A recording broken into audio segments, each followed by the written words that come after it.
Hello! బావ చెప్పు. ఎంత సిరాకులో ఉన్నా నీ మాట ఇంటే చాలే గుండెకి అల్లంతైపోద్ది.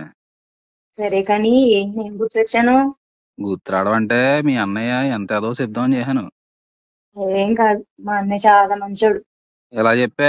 ఊర్లో నన్ను ఎదవని చేసి ఆడు హైదరాబాద్‌లో అడుక్కొని తింటున్నాడు. 4 లక్షలు ఇచ్చి పంపారు జాబ్ అని. అక్కడ ఆడు ఆంటీల వెనకాల తిరుగుతూ ఆ జాబ్ లేకుండా అన్నీ పోయి సంకనాకుతున్నాడు అక్కడ. నువ్వు ఇలా అన్నావంటే నేను నీతో మాట్లాడని చెప్తున్నా. మగువకు మరుపంటే ఎంతో తేలికని నిన్నే చూసాక తెలిసెను నేడే. ఆపు, క్లారిటీగా చెప్పు. ఊర్లో సుజాత ఆంటీ, హైదరాబాద్‌లో కొత్త ఆంటీలు ఇది ఆడి దరిద్ర జాతకం. మళ్ళీ పైగా మాకు చెప్తాడు పత్తిత్రా.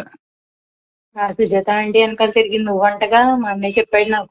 ఏయ్! నాదే ఆంటీది ఇల్లీగల్ అఫైర్. అది ఎవరికీ తెలీదు. ఆడు బహిరంగ సభలా చేస్తాడు పాపం.